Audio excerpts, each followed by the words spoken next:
अच्छे लोगों के साथ ही बुरा क्यों होता है।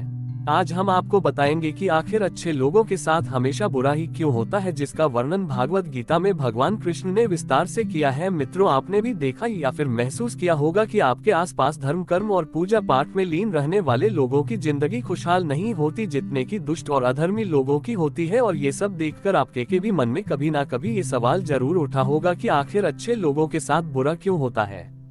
परंतु आज के अधिकतर जनमानस इस रहस्य के बारे में नहीं जानते, जिसका सबसे बड़ा कारण है कि वे धर्मग्रंथों को सही से पढ़ते नहीं या फिर उसमें लिखी बातों पर विश्वास ही करते। आज की इस वीडियो में हम आपको बताएंगे कि आखिर अच्छे लोगों के साथ हमेशा बुरा ही क्यों होता है, जिसका वर्णन भागवत गीता में भगवान कृष्ण ने विस्तार से किया है। धर्म ग्रंथों में भागवत गीता एक ऐसा धर्म ग्रंथ है जिसमें मनुष्य के मन में उठने वाले हर प्रश्नों का हल विस्तार से बताया गया है।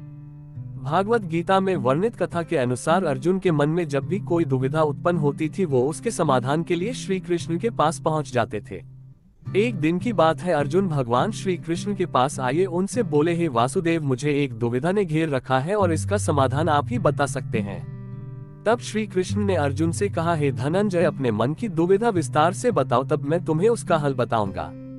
तब अर्जुन बोले, हे नारायण, कृपया कर मुझे ये बताइए कि अच्छे लोगों के साथ हमेशा बुरा ही क्यों होता है जबकि बुरे लोग हमेशा खुशहाल दिखते हैं। अर्जुन की मुख से ऐसी बातें सुनकर श्री कृष्ण मुस्कुराते हुए बोले, हे पार्थ, मनुष्य जैसा देखता है या फिर महसूस करता है, वास्तव में वैसा कुछ नहीं होता, बल्कि अज्ञानतावश वह सच्चाई को समझ नहीं पाता।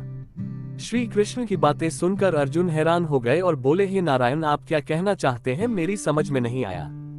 तब श्री कृष्ण बोले, अब मैं तुम्हें एक कथा सुनाता हूँ, जिसे जानने के बाद तुम समझ जाओगे कि हर एक प्राणी को उसके कर्म के हिसाब से ही फल मिलता है। अर्थात जो बुरा कर्म करता है उसे बुरा फल मिलता है और जो अच्छा कर्म करता है उसे अच्छा फल मिलता है। क्योंकि अच्छे कर्म और बुरे कर्म तो मनुष्य पर निर्भर करता है। प्रकृति प्रत्येक को अपनी राह चुनने का मौका देती है। अब इसका फैसला करना कि वो किस राह पर चलना चाहता है, ये व्यक्ति विशेष की इच्छा पर निर्भर करता है। फिर कथा सुनाते हुए श्री कृष्ण बोले, बहुत समय पहले की बात है, एक नगर में दो पुरुष रहा करते थे। उनमें से एक पुरुष व्यापारी था, जिसके लिए अपने जीवन में धर्म और नीति की बहुत महत्ता थी। वो पूजा पाठ और भगवान की भक्ति में बहुत विश्वास करता था। चाहे कुछ भी हो जाए, वो रोज मंदिर जाना नहीं भूलता, न ही दान धर्म के कार्य में किसी प्रकार की कमी रखता था। कुछ भी हो जाए, वह नित्य भगवान की पूजा अर्चना किया करता था। वहीं दूसरी ओर उसी नगर का दूसरा पुरुष पहले से बिल्कुल ही विपरीत था। वो प्रतिदिन मंदिर तो जाया करता था, परंतु पूजा पाठ के उद्देश्य से नहीं, बल्कि मंदिर के बाहर से चप्पल और धन चुराने के लिए।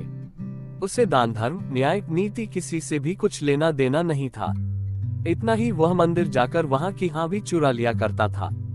इसी तरह समय बीतता गया और एक दिन उस नगर में जोर की बारिश हो रही थी, जिसकी वजह से उस दिन नगर के मंदिर में पंडित के अलावा कोई नहीं था। ये बात जब दूसरे पुरुष को पता चली तो उसके मन में ख्याल आया, अभी सही मौका है मंदिर के धन को चुराने का, और वह बारिश में ही मंदिर पहुंच गया।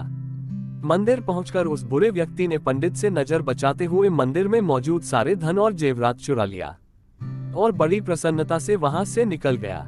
उसी समय धर्म कर्म में विश्वास करने वाला व्यापारी भी मंदिर पहुंचा और भगवान के दर्शन किए, परंतु दुर्भाग्य से मंदिर का पुजारी उस भले व्यापारी को ही चोर समझ बैठे और शोर मचाने लगा।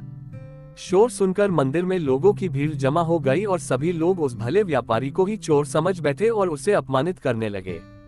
ये देखकर उस भला व्यक्ति हैरान हो गया और उसे समझ नहीं आ रहा था कि उसके साथ क्या हो रहा है। फिर वह किसी तरह लोगों से बचता हुए उस मंदिर से निकला गया, लेकिन दुर्भाग्य ने उसका साथ वही नहीं छोड़ा। मंदिर से बाहर निकलते ही वह एक गाड़ी से टकरा गया और घायल हो गया।